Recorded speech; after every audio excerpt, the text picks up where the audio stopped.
আর এখন থেকে নিয়ে শেষ পর্যন্ত যে আমলগুলো বলবো, এই আমলগুলো হলো সন্তান জন্মের পরে 7 নম্বর দিনের আমল। এই 7 নম্বর দিনের আমলের ভিতরে 1 নম্বর আমল এবং সিরিয়ালের 7 নম্বর আমল হলো সুন্দর একটা নাম রাখা। কি রাখা ভাই? সুন্দর একটা নাম রাখা। এবং এই সম্পর্কে আবু মুসা আশআরী রাদিয়াল্লাহু তাআলা আনহুর এক হাদিসে বর্ণিত হয়েছে, তিনি বলেন, উলিদ আলী গুলাম, আমার একটা শিশু হয়েছিল, একবার ছেলে হয়েছিল। তো ফাআতাইতু বিহিন নবী সাল্লাল্লাহু আলাইহি ওয়াসাল্লাম, আমি নবী সাল্লাল্লাহু আলাইহি ওয়াসাল্লামের কাছে তাকে নিয়ে আসছি। ফাসাম্মাহু ইব্রাহিম, তিনি তাকে তখন ইব্রাহিম নাম রাখলেন। ফাহান্নাকাহু বিতামারিহি তামারাতিন, এবং একটা খেজুর দিয়ে তিনি তার তাহনিক করাই দিলেন এবং তাকে বরকতের দোয়া করলেন। এরপরে শিশুটা আমার হাতে দিয়ে দিলেন। 3টা আমল করলেন। এই হাদিস থেকে প্রমাণ হলো, বুখারীর হাদিস। তাহলে নাম রাখলেন নবী সাল্লাল্লাহু আলাইহি ওয়াসাল্লাম। শিশুর নাম রাখতে হয়, এটা বাবা মা বা অভিভাবকদের কর্তব্য। এবং এই নাম রাখাটা আপনার জন্মের দিন হতে পারে, 3 নম্বর দিনও হতে পারে, তবে কোন কোন বর্ণনাতে 7 নম্বর দিনের কথাও আসছে। এটা কোনো বাধ্যবাধকতা না যে এই দিনই রাখতে হবে, তবে 7 নম্বর দিনের ভেতরে নামটা রেখে ফেলা উচিত। অনেক সময় আমরা অনেক দেরি করে ফেলি, 7 নম্বর দিনের ভিতরে রেখে যাওয়া উচিত। নাম সবচেয়ে উত্তম নাম, সবচেয়ে শ্রেষ্ঠ এবং বেস্ট নাম কোনটা? আব্দুল্লাহ এবং আব্দুর রহমান। সবচেয়ে সুন্দর এবং সবচেয়ে উত্তম নাম হলো আব্দুল্লাহ এবং আব্দুর রহমান, এর উপরে কোনো নাম নাই। দ্বিতীয় শ্রেণীর নাম কোনটা? প্রথম শ্রেণীর নাম হলো আব্দুল্লাহ এবং আব্দুর রহমান। দ্বিতীয় শ্রেণীর নাম কি? দ্বিতীয় শ্রেণীর নাম হলো আল্লাহর যে 99টি নাম আছে, আল্লাহর 99 নামের শুরুতে আব্দুন যোগ করলে যে নামগুলো হবে। কি যোগ করলে? আব্দুন যোগ করলে যে নামগুলো হবে। যেমন আব্দুল খালেক, আব্দুল মালিক, আব্দুল গফফার, আব্দুল সত্তার, আব্দুল গফুর, আব্দুর রহিম, আব্দুল ওদুদ, যত আল্লাহর 99 নাম দিয়ে যে নাম আছে, আমরা নাম খুঁজে পাই না।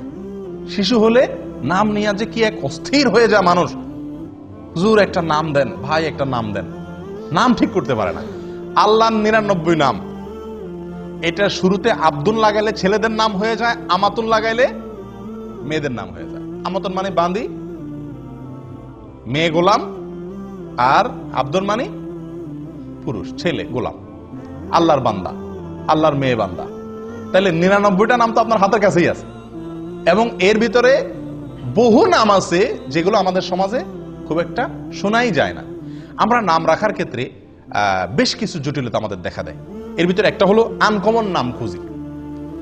আব্দুল্লাহ নাম রাখতে বলে যে আব্দুল্লাহ, আব্দুল্লাহ এ তো আমার ভাইয়ের খালাতো শালির জেঠাতো ভাইয়ের ছেলের নাম, কোন মানে আছে? আমার বোনের ছেলের নাম। তো সমস্যা কি? আপনার বোনের ছেলের নাম হয়েছে। আপনারা দেখেন এদেশের একটা কালচার আছে, বাপের নামও আব্দুল্লাহ, ছেলের নামও আব্দুল্লাহ, দাদার নামও আব্দুল্লাহ, নাতির নামও আব্দুল্লাহ। কই, তাদের তো কোনো সমস্যা হয় না। আমরা বলি ডাকলে তো সমস্যা, আব্দুল্লাহ বলে 2 জন দৌড় দিবে। এই সমস্যাটা জীবনে কয়বার হবে? এই সমস্যাটা জীবনে কয়বার হবে? এগুলা সঠিক না। আসলে আমরা আনকমন নাম খুঁজতে গিয়ে এমন এক আনকমন নামের পিছনে পড়ে যাই যেটা আমাদেরকে সুন্দর নাম থেকে দূরে সরাই দেয়। এই জন্য আপনি আজকে আব্দুল্লাহ, আব্দুর রহমান বা এই সমস্ত সুন্দর সুন্দর ভালো ভালো নাম খুব বেশি এটা রাখার কালচার আস্তে আস্তে উঠে যাচ্ছে। মানুষ লালটু, বল্টু, টুলটু এই সমস্ত নাম রাখে। আল্লাহ হেফাজত করেন। সুন্দর একটা নাম রাখা, এটা সন্তান, নবজাতক সন্তান ভূমিষ্ঠ হওয়ার পরে বাবা মায়ের বা অভিভাবকদের করণীয়র ভিতরে অন্যতম প্রধান একটি। মনে থাকবে তো ইনশাআল্লাহ। আমাদের দেশের নামের ভিতরে আরো অনেকগুলো সমস্যা আছে। তার ভিতরে একটা হলো যে একজনের 3টা 4টা করে নাম থাকে। একজনের কয়টা করে নাম থাকে? 3টা 4টা করে নাম থাকে, এবং সবগুলো আলাদা আলাদা নাম। সব নামগুলা কি আলাদা আলাদা নাম। আমি কি বুঝাতে পারছি? যেমন ওমর ফারুক। আচ্ছা, এটা আরেক সমস্যা, সেখানে আমি আসতেছি। তার আগে একটু বলে নিই যে একজনের 3-4টা নাম লাগে। যেমন মোহাম্মদ আলী, মোহাম্মদ আলী 2টা নাম কিন্তু এখানে। একটা নবীর নাম, নবী সাল্লাল্লাহু আলাইহি সাল্লামের নাম, আর একটা হলো নবী সাল্লাল্লাহু আলাইহি সাল্লামের চাচাতো ভাইয়ের নাম, জামাইয়ের নাম। ঠিক কি না? 2 জনের নাম একজনে দখল করছে। ঠিক কি না? এভাবে আমাদের দেশে যত নাম পাবেন বেশিরভাগ নামগুলো একজনের 3টা 4টা নাম। এটা একটা ভুল কালচার। এটাতে কোনো মানে কোরআন হাদিস অশুদ্ধ হয়ে যাবে, আলোকে অশুদ্ধ হয়ে যাবে, বা এটা কারণে আপনার কোনো গুনাহ হয়ে যাবে এরকম না, কিন্তু এটা মানে সঠিক না। নাম থাকবে কি একটা, নাম থাকবে একটা, সেটা যেটাই হোক। হ্যাঁ, তার সাথে বাবার নাম যুক্ত হতে পারে, তাহলে 2টা হলেও সমস্যা নেই। দাদার নাম যুক্ত হয়ে 3টা হলেও কি নাই, দোষের কিছু নাই। কিন্তু আপনার একারই নাম কি? 3টা। এখন তার নাম হলো মোহাম্মদ আলী, তার বাবার নাম হলো আব্দুল গফুর। তাহলে মোহাম্মদ আলী, আব্দুল গফুর, দাদার নাম আরেকটা লোগান, তাহলে 4টা-5টা নাম হয়ে গেল। 3 জনের মিলায় 4-5টা নাম। আর ভাগ্য ভালো এর বাবার নাম আব্দুল গফুর, এর বাবার নাম যদি হয়তো কি শরবত আলী, তাহলে তার মধ্যে তো আরো 2টা নাম হইতো, ঠিকই না? তো এগুলো মানে এক ধরনের ভুল। নাম যে কোনো একটা নাম রাখা উচিত। এক্ষেত্রে একটা কালচার আমাদের সমাজে যেভাবেই হোক ঢুকে গেছে শিয়াদের প্রভাবের কারণে। এককালে হয়তো আমাদের দেশের নামগুলো রাখার ক্ষেত্রে শিয়াদের একটা ভূমিকা ছিল, তাদের কাছ থেকে হয়তো দিন শিখছে, আফগান থেকে বা মোগল আমলে শিয়াদের একটা প্রভাব ছিল। আমাদের দেশে বেশিরভাগ নামের সঙ্গে আপনার নামের শেষে আপনারা দেখবেন হয় আলী, নয় হাসান, নয় হোসেন। খেয়াল করছেন আপনারা? এখানে যদি এখন যাচাই করি আমরা, তো আমার মনে হয় শতকরা 30 জন মানুষের নামের শেষে হয় হাসান আছে, নয় হোসেন আছে, আর না হয় আলী আছে, ঠিকই না ভাই? হাসান হোসেন আলী থাকাতে তো সমস্যা নাই। সমস্যা যেখানে সেটা হলো অন্য কোন সাহাবীর নাম তো আর রাখেন না, শুধু এই 3 জনের নাম রাখেন কেন? এটা তো শিয়াদের চিন্তা। শিয়ারা এই 3 জনকে শুধু মুসলমান মনে করে, অন্য সব কাফের সাহাবীদেরকে কি মনে করে? কাফের মনে করে। নাউজুবিল্লাহ। তো আপনি শুধু 3 জনেরটাকে রাখবেন আর কারোরটা রাখবেন না, এটা তো বোঝা যায় যে তাদের যে শত্রুতার কালচার শিয়াদের, সেটা আপনার ভেতরে আছে, আল্লাহ মাফ করে। এটা একটা ভুল। অতএব আপনি যদি মহব্বত করে সাহাবীর নামকে রাখতে চান, তো নামের ক্ষেত্রে তো ওই যে আল্লাহর নাম শুরুতে আব্দুল লাগায় রাখা, এটা এই ক্লাসের নাম। 2 নম্বর হলো নবীদের নাম, 3 নম্বর হলো সাহাবীদের নাম। যে কোনো সাহাবীর নাম আপনি কি করেন? রাখেন, সুন্দর। আলী রাখেন, ওমর রাখেন, আবু বকর রাখেন, কোনো অসুবিধা নাই। তো এক্ষেত্রে যে কোনো একটা নাম আমরা রাখি, কিন্তু ওই যে সাথে আরো 2-3টা লেজুর যুক্ত করে দিই, এবং শেষে আলী, হাসান, হোসাইন, কামরুল হাসান, দেলোয়ার হোসাইন, হ্যাঁ, তারপরে শরবত আলী, আব্দুল আলী। আর অর্থের দিক থেকে অনেক সমস্যাও আছে। অনেক নামের মধ্যে অর্থের দিক থেকে কি আছে? সমস্যাও আছে। যেমন রহমত আলী। রহমত আলী মানে কি? আলীর রহমত, আলীর করুণা। এ তো শিয়ারা আলী রাদিয়াল্লাহু তাআলাকে আল্লাহর জায়গা দেয়, এই জন্য আল্লাহর আলীর রহমতে তারা সন্তান পাইছে, দেখে সন্তানের নাম রাখে আলীর রহমতের সন্তান পাইছে। আমরা তো এটা বলতে পারি না। হ্যাঁ, আল্লাহ সুবহানাহু ওয়া তাআলার গুণবাচক নামের ভিতরে একটা হলো আলী। আপনি সেই দৃষ্টিকোণ থেকে রাখলে সেটা ঠিক আছে, কিন্তু মানুষ আসলে বুঝেও না কি রাখে, এটা একটা সমস্যা। আরেকটা সমস্যা হলো যেটা উনি বলছেন, ওমর ফারুক। এখানে ফারুক এটা হলো ওমর রাদিয়াল্লাহু তাআলার একটা কি, একটা উপাধি। এটা শুধু ওনার জন্য খাস। আপনি ওমর ফারুক কোন ইয়ের জন্য আপনার সন্তানের জন্য রাখলে সেটা কি হলো না? এটা খাটলো না। আপনি যদি রাখতে চান ওমর রাদিয়াল্লাহু তাআলাকে মহব্বত করে, তা আপনি ওমর রাখেন, কিন্তু ওনার উপাধি আপনার সন্তানের জন্য আপনি জুড়ে দিবেন, এটা সঠিক না। ঠিক একইভাবে আবু বকর সিদ্দিক নাম বেশিরভাগ মানুষ এভাবে রাখে না। ওসমান গনি, ওসমান গনি এভাবে রাখে। তো এরকম আরো বহু সাহাবী আছেন, আবু আইয়ুব আনসারী, এভাবে যুক্ত করে সাহাবীদের নামের সঙ্গে তাদের যে আলাদা পরিচয় আছে ওইটাও আবার যুক্ত করে। ভাই, কারোর পরিচয় কেউ কি করতে পারে না, গ্রহণ করতে পারে না, ওইটাকে আলাদা নাম হিসাবে নেন, ঠিক আছে। আপনি কথার কথা মরহুম শেখ মুজিবকে আপনি খুব মহব্বত করেন, আছে না অনেক লোক যে শেখ মুজিবকে মহব্বত করেন দেখে তার নামে সন্তানের কি করেন, নামকরণ করেন। তো মরহুম শেখ মুজিবকে মহব্বত করে আপনি ছেলের নাম যদি মুজিবুর রহমান রাখেন, আপনারা কেউ বাধা দিবে? কিন্তু আপনি যদি ছেলের নাম রাখেন বঙ্গবন্ধু মুজিবুর রহমান, তাহলে মানুষ আসবে না? এটা তো খাটলো না। বঙ্গবন্ধু তো ওনার টাইটেল, এটা তো আর কারোর জন্য আসবে না, নামটা সবার জন্য আসতে পারে। ঠিক একইভাবে আরো যে সমস্ত রাজনৈতিক নেতা আছেন, অন্যান্যরা আছেন, সব ক্ষেত্রে প্রযোজ্য হবে, ঠিক না? ঠিক। অতএব এগুলো একটা ভুল। যাই হোক, সুন্দর অর্থবহ, অর্থের দিক থেকে কোনো খারাপ কিছু নাই এরকম নাম রাখা সবচেয়ে বেস্ট। আল্লাহর নামকে জুড়ে রাখা। 2 নবীদের নাম রাখা, 3 সাহাবীদের নাম রাখা। আফসোসের বিষয়, এই 3 শ্রেণীর কোনোটার ব্যাপারে আগ্রহ নাই। আমাদের কাছে যত মানুষ নাম চাইতে আসে, বেশিরভাগ মানুষ বলে আনকমন নাম দেন, 2 অক্ষরের নাম দেন। ওই যে টালটু বল্টু যেগুলো শুনে নাই কোনোদিন, এরকম নাম চায়, যে নাম কোথাও নাই আশপাশে, এরকম নাম চায়। একটা লোক বড় না, সবচেয়ে সুন্দর অর্থবহ নাম দেন আমাকে। আল্লাহ তাআলা আমাদেরকে তৌফিক দান করেন আমলের। সময়ত ভাইরা, নামের আমল চলে গেল 7 নম্বর। 8 নম্বর আমল আকিকা করা। কি করা? আকিকা করা। শিশুর জন্মের পরে আকিকা, এটি গুরুত্বপূর্ণ একটি আমল। আকিকা সর্বোচ্চ সুন্নত, এর উপরে না। ফরজ ওয়াজিব অবশ্যই না। এটার সর্বোচ্চ গুরুত্ব হলো কি পর্যন্ত? সুন্নত পর্যন্ত। অনেকে মুবাহ বলছে, অর্থাৎ জায়েজ। যাই হোক, আকিকা শব্দের অর্থ হলো কাটা। আক্কা ইয়াউক্ক শব্দের অর্থ কি? কাটা। তো আকিকারে কাটা কেন বলা হয়? কারণ ওই দিন ছাগল জবা হয়, কাটা হয়। অথবা কেউ কেউ বলছেন যেদিন বাচ্চার চুল কাটা হয় সেজন্য ওই দিনের জবাইয়ের নামও হয়ে গেছে কি কাটার জবাই, অর্থাৎ কাটার দিনের জবাই, নামই হয়ে গেছে আকিকা, মানে কাটা। আচ্ছা, আকিকা সম্পর্কে নবী সাল্লাল্লাহু আলাইহি সাল্লাম থেকে অনেক হাদিস পাওয়া যায়, বহু হাদিস পাওয়া যায়, তার সবগুলো তো আমরা বলতে পারবো না। এর ভিতরে একটা হলো আব্দুল্লাহ ইবনে আব্বাস রাদিয়াল্লাহু তাআলা আনহু থেকে বর্ণিত, সুনানে নাসাঈর ভিতরে আসছে। তিনি বলেন নবী সাল্লাল্লাহু আলাইহি সাল্লাম তার নাতি হাসান এবং হোসেন রাদিয়াল্লাহু তাআলা আনহুমার জন্মের পরে তিনি 2টি করে মেষ জবাই করেছিলেন। কে? নবী সাল্লাল্লাহু আলাইহি সাল্লাম। এবং তিনি নির্দেশ করেছেন, ইবনে মাজাহ এর হাদিসে আসছে, আয়েশা রাদিয়াল্লাহু তাআলা বলেন আমারানা রাসূলুল্লাহ সাল্লাল্লাহু আলাইহি সাল্লাম, আমাদেরকে নবী সাল্লাল্লাহু আলাইহি সাল্লাম নির্দেশ করেছেন আন-নাউক আনিল গুলামি শাতাইন, যে ছেলে হলে যেন 2টা ছাগল আমরা আকিকা হিসেবে জবাই করি, ও আনিল জারিয়াতে শাত, আর মেয়ে হলে 1টা ছাগল যেন জবাই করি। তাহলে এই হাদিসগুলো দ্বারা বোঝা গেল যে আকিকা করা নবী সাল্লাল্লাহু আলাইহি সাল্লামের একটি আমল, সুন্নাত। তাহলে এটা আমরা করার চেষ্টা করব ইনশাআল্লাহ বিইذনিল্লাহ। আকিকার ক্ষেত্রে প্রথম কথা হলো আকিকার সময়সীমা। কোন সময় করতে হবে? 7 নম্বর দিনে। 7 নম্বর দিন কোনটা? অনেকে ভুল বুঝেন। সন্তান জন্ম হয়েছে যেদিন, ওই দিনের পরে 7 দিন পরে না। অনেকে জন্ম হওয়ার পরে 7 দিন পরে করে, 7 দিন পরে না, 6 দিন পরে, 7 নম্বর দিনে। আরো সহজ হবে বোঝার জন্য, যেই দিনে সন্তান জন্মগ্রহণ করে, যেই বারে জন্মগ্রহণ করে, পরের সপ্তাহ তার আগের দিন। রবিবারে জন্মগ্রহণ করলো, তাহলে 7 নম্বর দিন কি বারে হবে? শনিবার হবে। সোমবার না, সোমবার তো আরো পরে হবে, শনিবার হবে। রবিবারে হলে রবি, সোম, মঙ্গল, বুধ, বৃহস্পতি, শুক্র, শনি, 7 নম্বর দিন হবে শনিবার। সোমবারে জন্মগ্রহণ করলে আকিকা হবে কি বারে? রবিবারে। শুক্রবারে জন্মগ্রহণ করলে আকিকা হবে বৃহস্পতিবারে। এ হলো আকিকার সময়, 7 নম্বর দিন।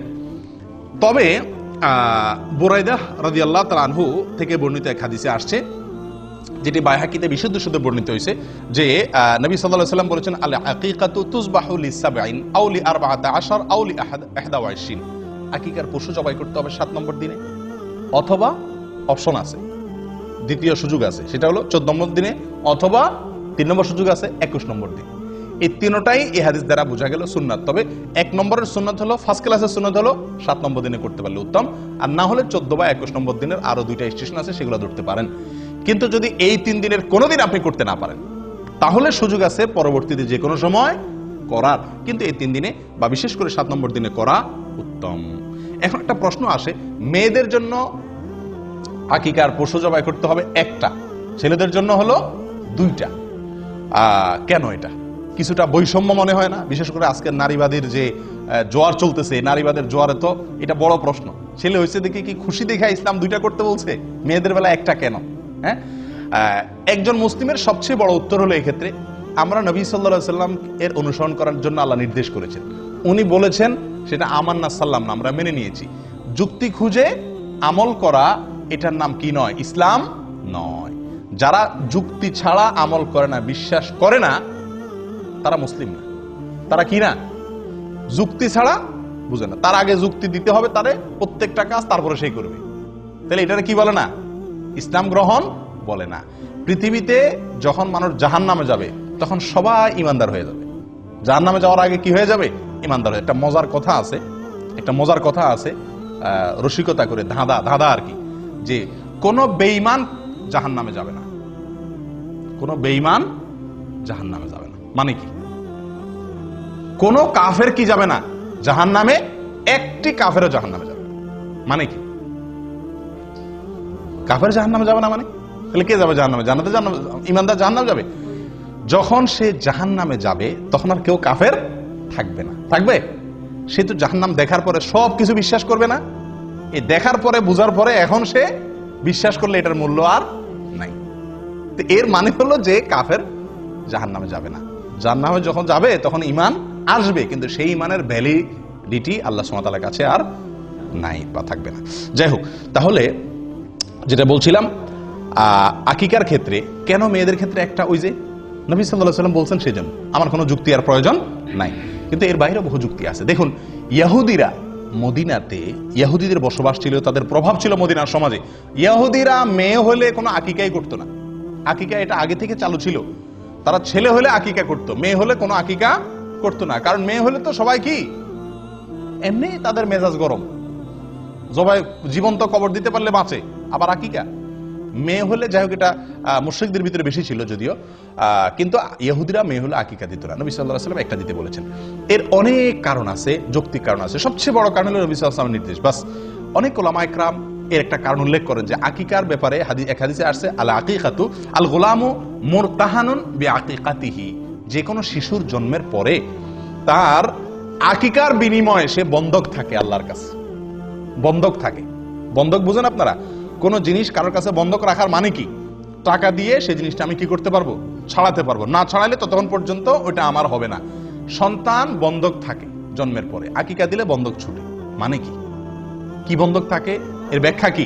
এর ব্যাখ্যা সম্পর্কে অনেক কথাই আছে, মুহাদ্দিসিনে কেরাম বলেছেন। হাদিসে স্পষ্ট কিছু বলা হয় নাই। কেউ কেউ বলেছেন এর মানে হলো এই শিশু কিয়ামতের দিন তার বাবার জন্য সুপারিশ করবে না যদি বাপে আকিকা না করে। আকিকা করলো, বন্ধক ছুটে গেছে, এবার সুপারিশ করবে। কেউ কেউ বলেছেন এর মানে হলো আল্লাহ তাআলা একে শয়তান থেকে সুরক্ষিত করা, দুনিয়াতে বিপদ আপদ থেকে রক্ষা করা, এই জিনিসগুলো মানে লক থাকে। আকিকা করলো, লক খুলে গেল। কথা বুঝে আসছে? তো ছেলেদের জীবনে নিরাপত্তার ঝুঁকি সবচাইতে বেশি মেয়েদের তুলনাতে, এবং ডাক্তাররা বলেন যে পুরুষদের শরীরে রোগ প্রতিরোধ ক্ষমতা মেয়েদের তুলনাতে কম থাকে, আর মেয়েদের শরীরে রোগ প্রতিরোধ ক্ষমতা একটু বেশি থাকে। আল্লাহ সৃষ্টি করছেন এভাবে। এই জন্য ডোজ, আকিকা যদি আমি ডোজ হিসাবে নেই তার নিরাপত্তার জন্য, তার সুস্থতার জন্য, তাহলে এক্ষেত্রে ছেলের জন্য ডবল ডোজ, কারণ তার শরীরের ভিতর রোগ প্রতিরোধ ক্ষমতা কম। আর মেয়ের জন্য সিঙ্গেল ডোজ, কারণ তার শরীরে রোগ প্রতিরোধ ক্ষমতা বেশি। শুধু তাই নয়, মেয়ে এবং ছেলে এদের উভয়ের মধ্যে আমরা যদি দেখি জীবনের রিস্ক কার বেশি? ছেলেদের বেশি। রাস্তায় যাইতে হয়, গাড়িতে যাইতে হয়, অ্যাক্সিডেন্টের সম্ভাবনা থাকে, বিপদ আপদের সম্ভাবনা মেয়েদের থেকে ছেলেদের মধ্যে বেশি থাকে। অ্যাক্সিডেন্টে, একটা অ্যাক্সিডেন্টে যদি 10টা মানুষ মারা যায়, বেশিরভাগ ছেলেই মারা যায়, তাই না? তো তাদের জন্য নিরাপত্তা রক্ষার এই টিকা বা ডোজ ডবল আল্লাহ তাআলা রাখছে। এটা একটা যুক্তি, কিন্তু এটা সঠিক হওয়া কোনো জরুরি না। এরকম অনেক যুক্তি দেওয়া যেতে পারে। সবচেয়ে বড় যুক্তি হলো আল্লাহ এবং তার রাসূলের নির্দেশ। বাস, মেয়ে হলে একটা, ছেলে হলে দুইটা। তবে এক হাদিসে আসছে ছেলেদের জন্য দুইটা যে ছাগল আপনি জবাই করবেন, সে দুইটা কি হইতে হবে? সমান সমান হওয়া উচিত। না হলে হয়ে যাবে, কিন্তু উচিত হলো সমান সমান হওয়া, কাছাকাছি হওয়া। মানে দেখতে একেবারে একটা আসমান আর জমিন যেন তফাৎ না হয়ে যায়। আমরা অনেকেই একটা গরু দেই, একটা ছাগল দেই, তাই না? তারা এই হাদিসের খেলাফ আমল হয়ে যায়। আপনি মনে করেন যে বিশাল বড় গরু দিলাম, সওয়াবটা বেশি হয়ে গেলেন, নামটা বেশি পাইছেন, গোশত বেশি পাইছেন, মানুষ বেশি খাওয়াইছেন, বাহবা বেশি পাইছেন, ঠিক আছে, কিন্তু সুন্নতের উপরে আমল আপনার হলো না।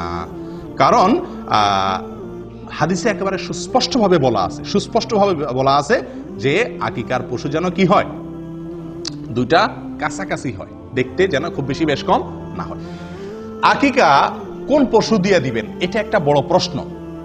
এবং কোরবানির সাথে আকিকা মিশানো, এটা আরেকটা বড় প্রশ্ন। দেখুন ভাই, কোরবানির সাথে আকিকা মিলায়া একসাথে দেওয়া যাবে কিনা, একই গরুতে কোরবানি আকিকা মিক্স করে দেওয়া যাবে কিনা, আমাদের দেশের অনেক উলামায়ে কেরাম বা বেশিরভাগ উলামায়ে কেরাম যাবে বলেন। অথচ হানাফি মাযহাবের একজন প্রসিদ্ধ আলেম, পাকিস্তানের মুফতি রশিদ আহমদ রাহিমাহুল্লাহ, উনি আহসান ফতোয়া, একটা বিরাট বড় ফতোয়ার কিতাব লিখেছেন। এই ফতোয়ার কিতাবে এবং অন্যান্য জায়গাতে তিনি এটার খুব ঘোরতর বিরোধিতা করেছেন, যেটা জায়েজ নাই। খোদ হানাফি মাযহাবের উলামায়ে কেরামেরই, আমাদের হানাফি মাযহাবের উলামায়ে কেরাম অনেকে বিরোধিতা করেন। এবং এটাকে মোটের উপরে আমরা অ্যানালাইসিস করলে দেখি এই কাজটি সতর্কতামূলক হলো। নবী সাল্লাল্লাহু আলাইহি ওয়াসাল্লাম যেভাবে করছেন ডাইরেক্ট সেভাবে করতে পারা। সেটা কি? ছাগল দেওয়া। কোরবানির গরুর ভিতরে কি না আকিকা মিক্স না করা। কোন দিক থেকে কোরবানির সাথে আকিকার মিল থাকলেও অনেক দিক থেকেই মিল নাই। কোরবানির সময় আকিকার সময় এক না, অনেক দিক থেকে বেশ কম আছে, অনেক দিক থেকে মিল আছে। যাই হোক, তো এই জন্য আকিকা কোরবানির সাথে না মিশাইয়া আলাদা দেওয়া উচিত। এটা একটা বিষয় গেল। আরেকটা বিষয় হলো যে এক গরুতে কোরবানি দিলে আপনি কয়জনের পক্ষ থেকে চলে? 7 জনের। কিন্তু আকিকা দিলে এক, ছেলে হলে একটা।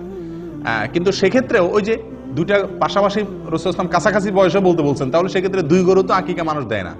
হয় একটা দেয় গরু, ওইটা দিয়ে 2 ছেলে হলে এক গরুতে সেরে ফেলে, অথবা এক গরুর সাথে বড়দের একটা ছাগল দেয়। অনেকে তো গরুতে অংশ দেয়। তো এই অংশ দেওয়া না দেওয়া উচিত, ডাইরেক্ট গরু বা ছাগল দেওয়া উচিত। দেখুন ভাই, আকিকার 3টা শ্রেণী আমি বলি। এক হলো আপনি গরুতে 2 নাম দিলেন, এটা হাদিসের থেকে অনেক দূরে হয়ে যায়। এটা সম্পূর্ণ যুক্তি নির্ভর হয়, সরাসরি দলিলের সাথে মিলে না। নাম্বার 2, 2টা ছাগল দেওয়া, বা 2টা ভেড়া দেওয়া, সরাসরি এটা নবী সাল্লাল্লাহু আলাইহি ওয়াসাল্লামের আমলের সাথে মিলে। এটা হলো এ ক্লাসের। আরেকটা হলো যে একটা গরু দিলেন, একটা ছাগল দিলেন, এটা কোন রকমের চলে, বুঝে আসছে কথা? কিন্তু সবচেয়ে উত্তম হলো 2টা ছাগল দেওয়া। আকিকা যদি কেউ দিতে না পারে, সমস্যা আছে? কোনো বিশেষ কোনো অসুবিধা নাই, হারাম না, কারণ এটা ফরজও না ওয়াজিবও না। কিন্তু বিনা কারণে আকিকা কি করা উচিত না? ছাড়া উচিত না।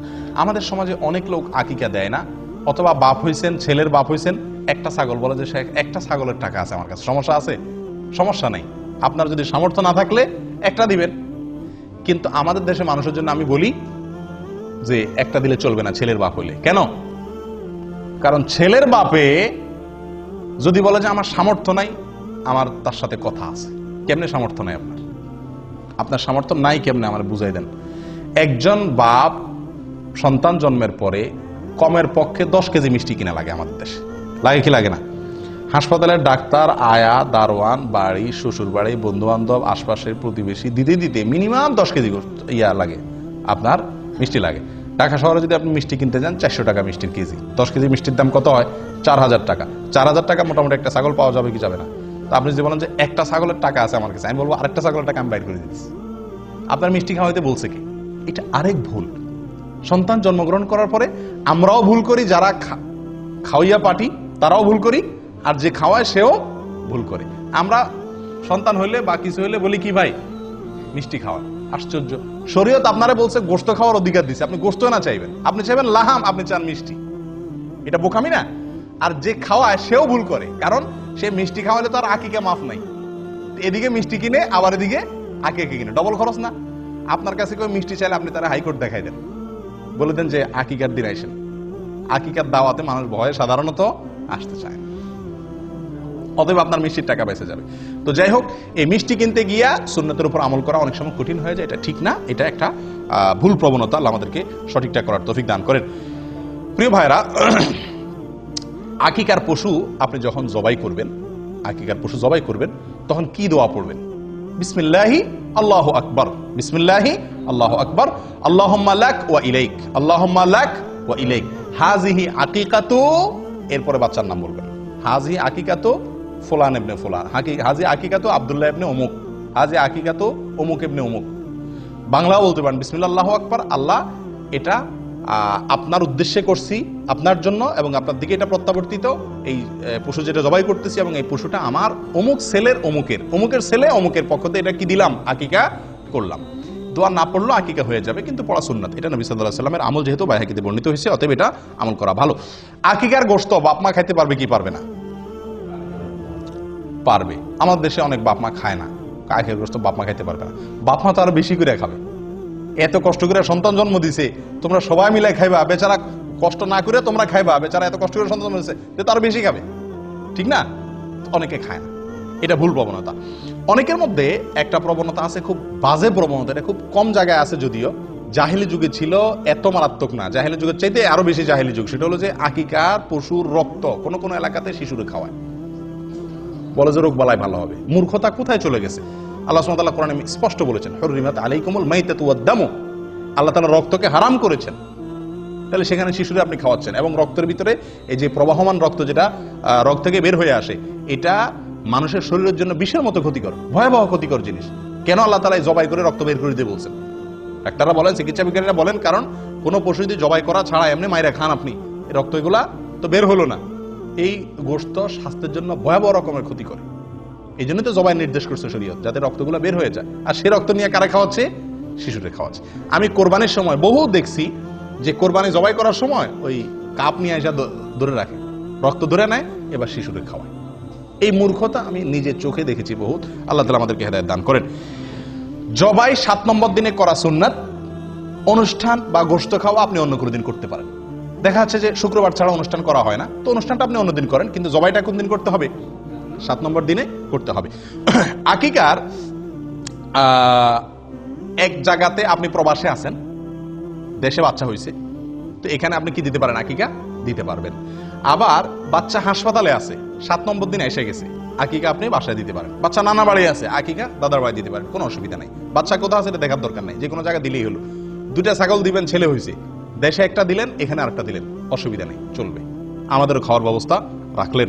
শুধু দেশি সব খাওয়াইলেন না। আকিকার অনুষ্ঠান শেষ, আকিকার ঘরে শেষ কথা, আকিকার অনুষ্ঠান। কি অনুষ্ঠান রে ভাই? আকিকার অনুষ্ঠান।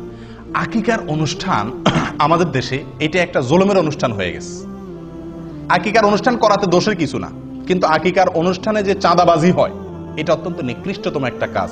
আপনি বলবেন মানুষ খুশি হয়ে দেয়, আমি বলবো না।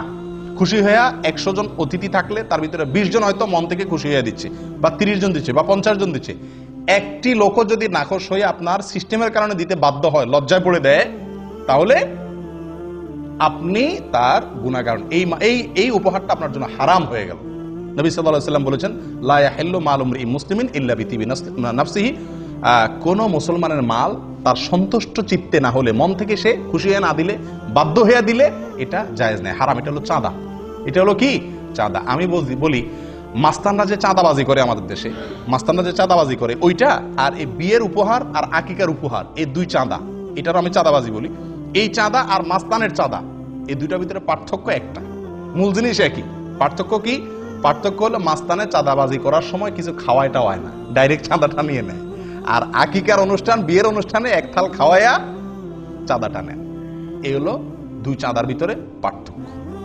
কিন্তু বেশিরভাগ লোক না হইলেও কিছু লোক হইলেও নাখোশ হয়ে যায়। বিশেষ করে এই অনুষ্ঠানগুলোতে একান্ত কাছের বাচ্চার, খুব কাছের লোক, ফুফু ভাই, এরা হয়তো একটা চেইন দিল, একটা আংটি দিল, বা একটা কিছু দিল, নগদ টাকা দিল, অসুবিধা নেই। কিন্তু অন্যান্য অনেক লোক আছে যারা আকিকার অনুষ্ঠানে খালি হাতে যাইতে পারে না। এই দেশে এই কালচারটা নেই।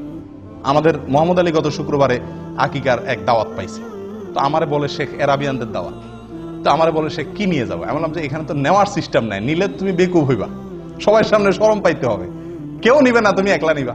সে আমার কথা শুনে নাই, না শুনে ওই সামিল থেকে বাচ্চার জন্য গিফট কিনে নিয়ে গেছে। বুদ্ধিমানের কাম করছে, গায়েত রাখছে আগে, নিয়ে আগে বেজ্জত হয় না, যায় দেখে কেউ কিছু আনে নাই, তখন সে একলা নিলে বেকুব হবে না, আর আনে নাই। তো এই দেশে এই সিস্টেমটা নেই। দাওয়াত দিচ্ছেন, খেয়ে চলে যাবে। আপনি দাওয়াত দিয়া টেবিল আর চেয়ার নিয়ে বসা, আমি বলি আকিকা বিয়ের অনুষ্ঠানে যে গেটে টেবিল চেয়ার নিয়ে বসে না, এটা একদম মাস্তানের চাঁদাবাজির সাথে মিল আছে, আর হলো ভিক্ষুকের ভিক্ষার সাথে মিল আছে। পার্থক্য হলো এতটুকু, ভিক্ষুকে ভাঙা থাল নিয়ে ভিক্ষা করে, আর আপনি টেবিল আর চেয়ার নিয়ে ভিক্ষা করেন। এই হলো পার্থক্য।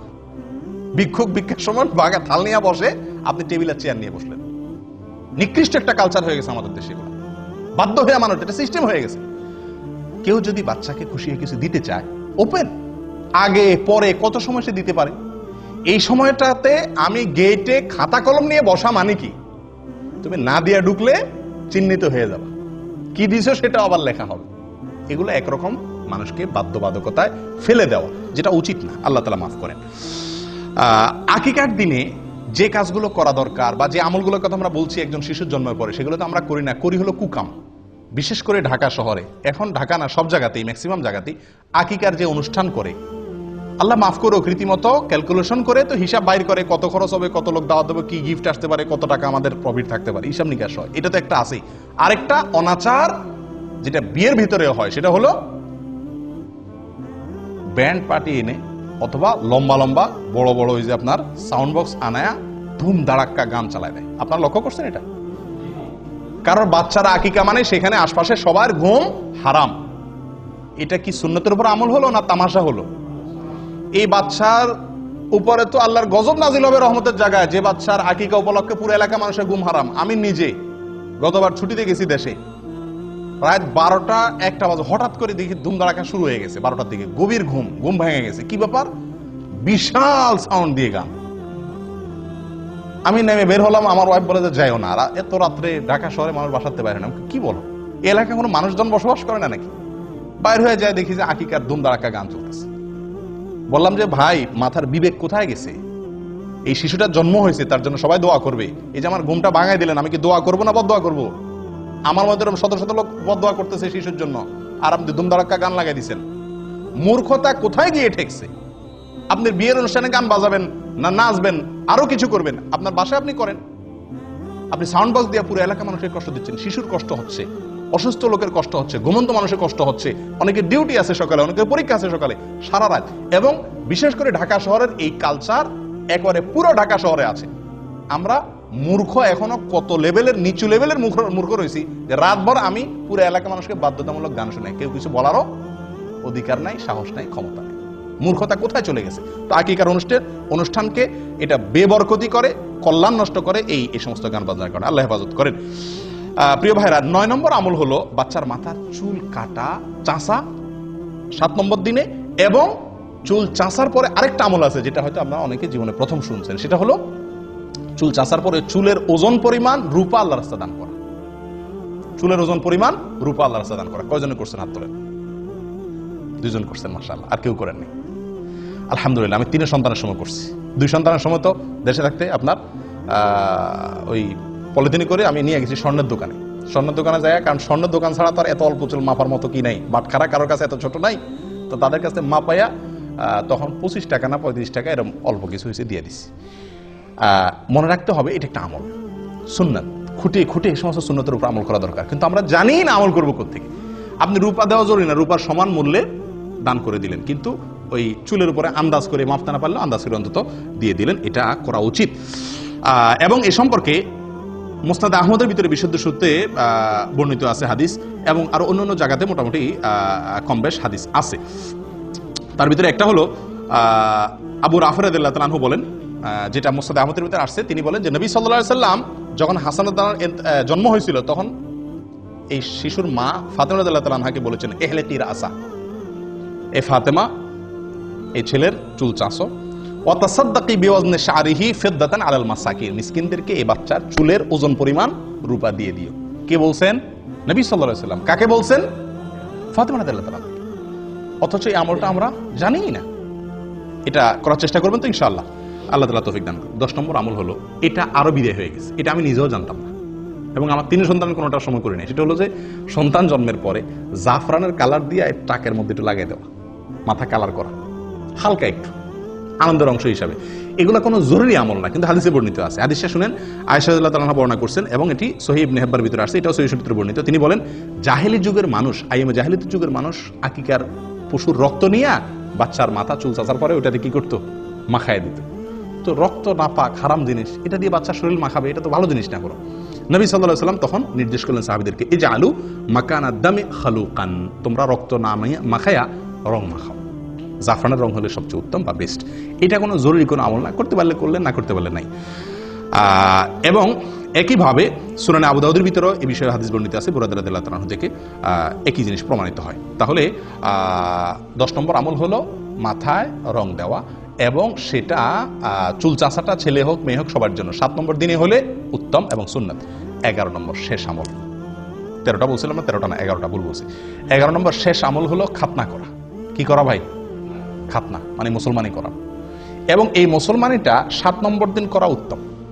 কবে করা উত্তম? 7 নম্বর দিনে। চিন্তা করেন, এত ছোট বাচ্চারা কেমনে মুসলমানি করাবে? ছোট থাকতেই মুসলমানি করাতে সুবিধা, ছোট থাকতেই মুসলমানি করতে সুবিধা। আমার ছোট ছেলেটাকে এখানে মুসলমান করছি 7 নম্বর দিনে। মুসলমানি করে ডাক্তার নার্স আইনে আমার কোলে দিল, 1 ফোঁটাও কাঁদে নেই বাচ্চা। পরে একটু হালকা করে কাঁদছে, এবং কয়েকদিনের ভিতরে শুকায় গেছে, আমরা টেরই পাইনি। কিন্তু বড় ছেলেটাকে মুসলমানি করাইছি, বড় হওয়ার পরে ওটা মুসলমানি করার সময় মনে হয় হাসপাতাল মনে ভেঙে ফেলবে অবস্থা করে ফেলছে। আর গ্রাম দেশে যদি মুসলমানি করানো হয়, হায় রে হায়, ওরে দৌড়াইয়া ধরতে তো 3 জন লাগে। বেচারা দৌড়াইয়া ধরে আনলেন, এরপরে হাত বাঁধরে, পাও বাঁধরে, একজনের পাও ধরো, একজনের হাত ধরো, একজনের চোখ বাঁধো, এরপরে ছেলের কান্দা, এরপরে ছেলের মার কান্দা, ছেলের বাপের কান্দা, পুরো এলাকা গরম হয়ে যায়, তাই না? কারণ ওই সময় আসলেও কষ্ট হয়। যত বড় হয় তত মুসলমানি করা কষ্ট হয়, যত ছোট থাকতে মুসলমানি করাবেন তত সহজ। 7 নম্বর দিনে করতে পারলে সবচেয়ে ভালো। হাসপাতালে নিয়ে যান, ডাক্তারদের বলেন করে দিবি, একেবারে টেরি পাবে না, সবচেয়ে সহজ।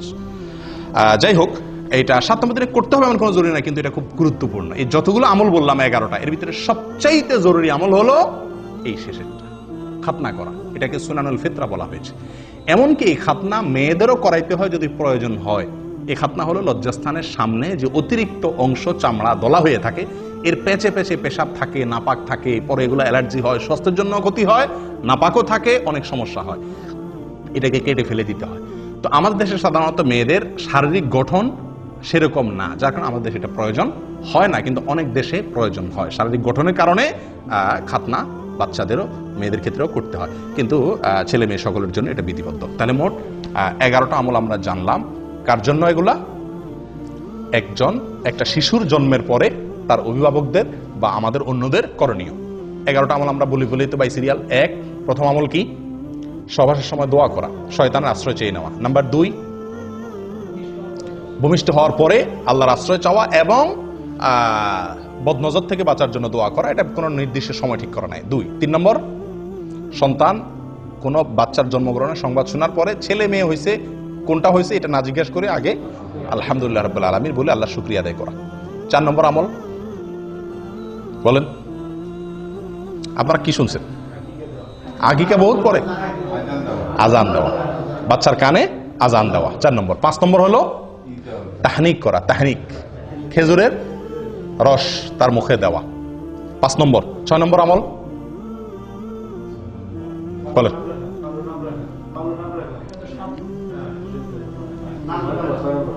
6 নম্বর হলো সুন্দর নাম রাখা। না, নাম রাখার আগে আরেকটা আছে,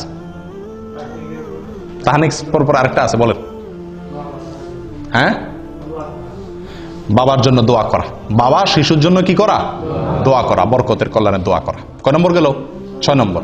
7 নম্বর হলো সুন্দর একটা নাম রাখা, অর্থবহ একটা ভালো নাম রাখা। 8 নম্বর হলো সুন্নত পদ্ধতিতে সঠিকভাবে ভালোভাবে আকিকা করা। আকিকার ক্ষেত্রে একটা মাসালা রয়ে গেছে, বড় হওয়ার পরও কি করা যায়? আকিকা করা যায়। হাসান বসরি রহমতুল্লাহ আলাইহি বলেন, যদি কেউ পুরুষ হয়ে থাকে তার আকিকা যদি করা হয় না এটা জানতে পারে, সেজন্য আকিকা করে। মুহাম্মদ ইবনে সিরিন রহমতুল্লাহ আরেকজন তাহাবী, উনি বলছেন যে যদি আমার আকিকা করা হয় না আমি জানতাম তাহলে আমারটা আমি করতাম। নবী সাল্লাল্লাহু আলাইহি সাল্লাম নিজে নবী হওয়ার পরে ওনার আকিকা তিনি করেছেন। অতএব যদি কারোর আকিকা হয় না এটা শিওর জানতে পারে তাহলে তার নিজের আকিকা সে পরে করতে পারে। তাহলে 8 নম্বর আমল গেল আকিকা। 9 নম্বর চুল চাষা এবং চুলের ওজন পরিমাণ রূপা আল্লাহ সাদান করা, তার সমমূল্য। 10 নম্বর আমল হলো জাফরানে কালি দিয়ে মাখানো। 11 নম্বর আমল হলো খাতনা করা। আল্লাহ তাআলা আমাদের সকলকে এই সবগুলোকে আমল করার তৌফিক দান করেন।